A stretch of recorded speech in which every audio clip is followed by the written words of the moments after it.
Mr. President, I am honored to brief the Security Council once again on Colombia's peace process and the work of the verification mission.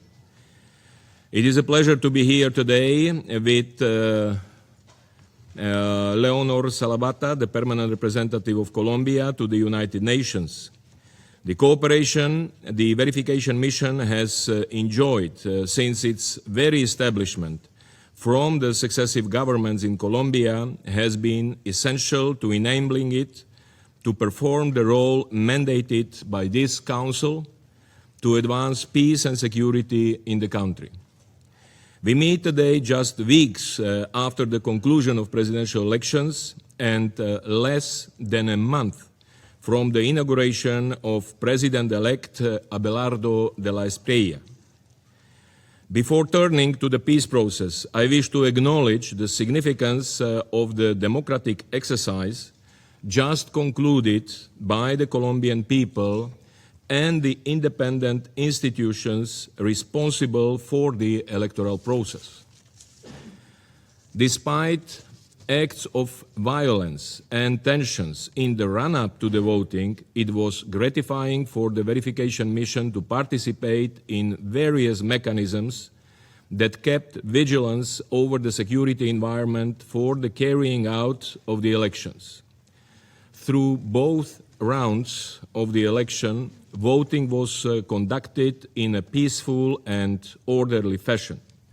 Security forces were deployed effectively to protect the process, and national and international election observers provided independent oversight. The high voter turnout on 21st June is a sign of the strong desire of Colombians to make their voices heard within a vibrant democracy that has become more inclusive and participatory in the framework of the peace process. The incoming administration is now preparing to assume the responsibilities of government.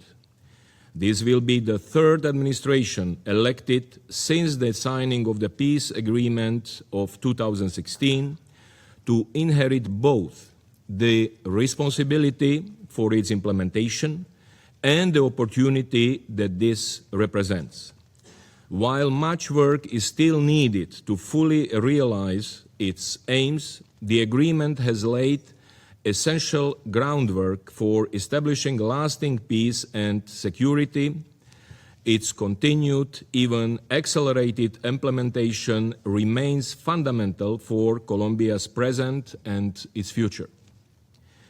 Drawing on nearly a decade of experience and its presence on the ground in areas still affected by conflict, the verification mission stands ready to engage with the new authorities, to listen to their priorities, to review with them the state of the agreement, and share views on its implementation, as well as to continue under its mandate with full respect of Colombian sovereignty, to accompany national efforts to build peace and strengthen security.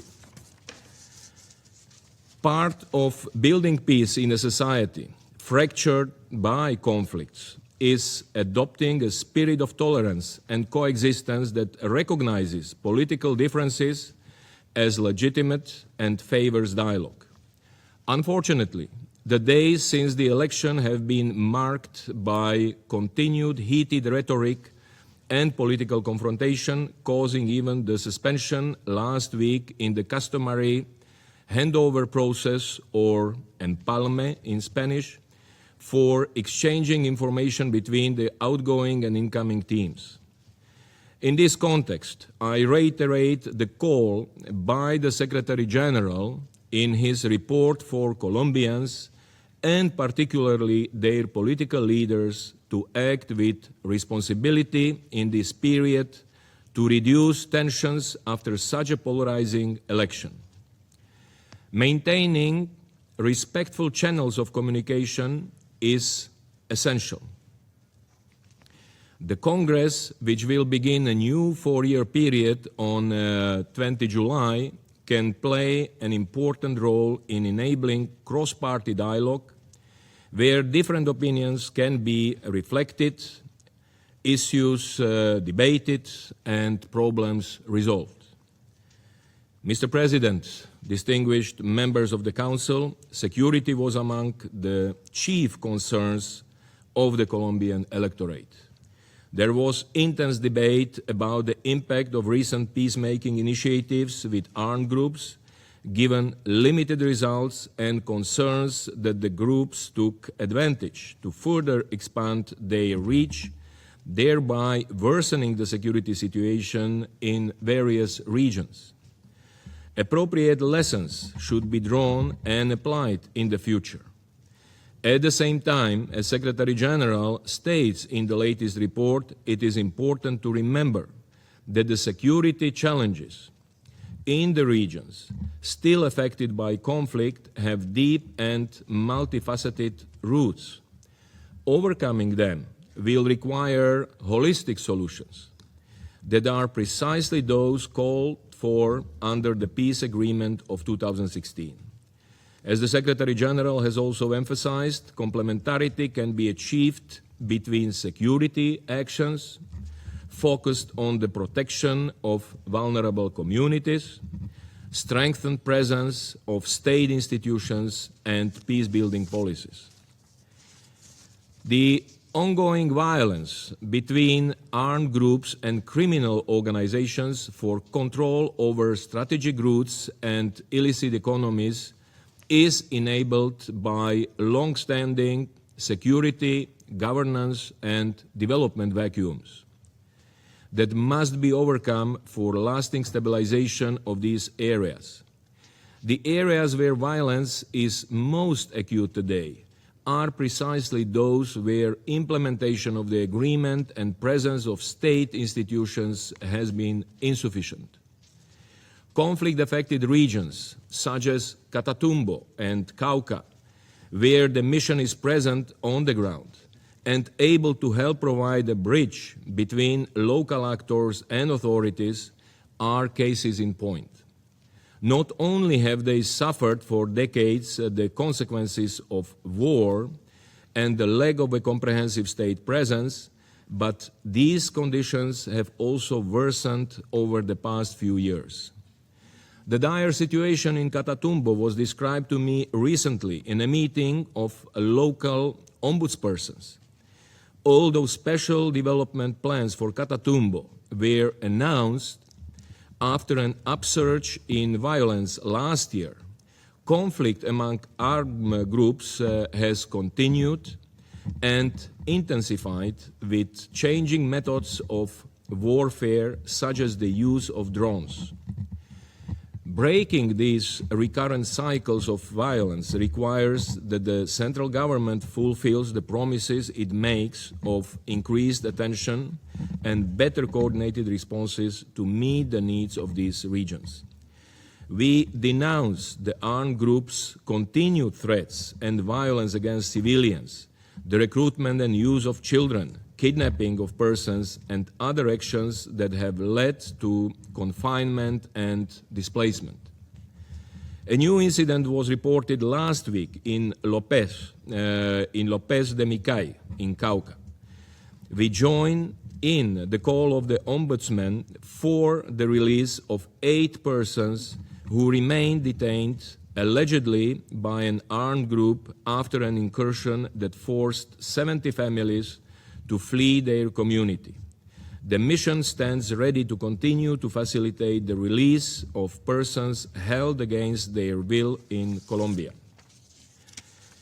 Mr. President, it is vitally important to ensure the physical security and the judicial guarantees afforded to the former FARC-EP leaders and combatants who disarmed under the agreement. More than 11,000 of them are still actively engaged in the reintegration process, the vast majority of those who lay down their arms. This is one of the examples globally where recidivism has been the lowest. Providing security guarantees and sustainable economic opportunities is essential. to achieve three key goals within any reintegration process.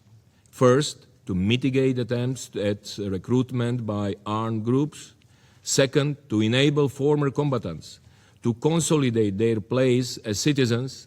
And third, to prevent the resurgence of violence. The leadership of the former FARC-EP has been clear in reaffirming publicly and within the former combatant population their commitment to keep abiding by the peace agreement. In recent days, with a view to the transition in administrations, they and other constituencies affiliated with the peace agreement have issued clear appeals for a recentering of peace-building efforts going forward on the further implementation of the peace agreement. Diverse organizations of civil society, including victims, Afro-Colombian and indigenous groups, are urging this renewed focus on the peace accord. Mr. President, the comprehensive rural reform of the peace agreement can be a key ingredient to stabilizing conflict-affected areas. It can create viable alternatives to illicit activities and help to unlock the economic potential of these rural regions. An example of progress under the auspices of the agreement that should be strengthened in the period ahead are the investments made under the development programs within a territorial focus, PEDETS in Spanish acronym, in 170 conflict-affected municipalities, home to close to 6 million people. Recognizing that the transformation of these territories requires time, political forces in Congress, otherwise opposed on many issues, recently agreed to extend the timeline for the implementation of the PEDET to 2037. The demands of the communities should be addressed through these projects. Focused progress in the next few years, which the mission can continue to monitor, would cement the conditions for sustainable results over the long term. Progress has also been made in providing land to landless farmers, victims, rural women, and indigenous peoples. However, much remains to be done. For example, in providing formal titles, technical and financial support, enabling the land to be productive. The physical security of some of the new owners remains a serious concern. The mission has observed serious incidents of intimidation aimed at driving them out. In the department of Meta, a family was recently assaulted and tortured by armed men. Such acts of violence must cease. Strengthening security for beneficiaries and resolving long-standing tenure disputes through legal and institutional channels will be key to preventing old conflict dynamics from re-emerging and to sustaining confidence in the peace process. Mr. President, distinguished members of the Council, Colombia, despite the serious challenges it still faces, has moved forward since the most difficult times of its armed conflict. It is crucial to protect what progress has been made, to expand security and development through enhanced state presence in the regions still heavily affected by conflict, and to ensure justice is delivered under the terms of the agreement for those who suffered the most. As a new political chapter begins, another milestone will come later this year when the peace agreement reaches the 10-year mark, 2/3 of the way along a formal 15-year timetable that was set by the peace agreement itself. This remaining timeframe provides a useful horizon to work to accelerate and consolidate progress in aspects that have already advanced considerably over the years and which remain important for lasting peace and security for the Colombian people. The Security Council has been a constant source of support and encouragement for the country to persist on the path to peace and prosperity for the Colombian people, and I am sure this will remain the case. Thank you, Mr. President.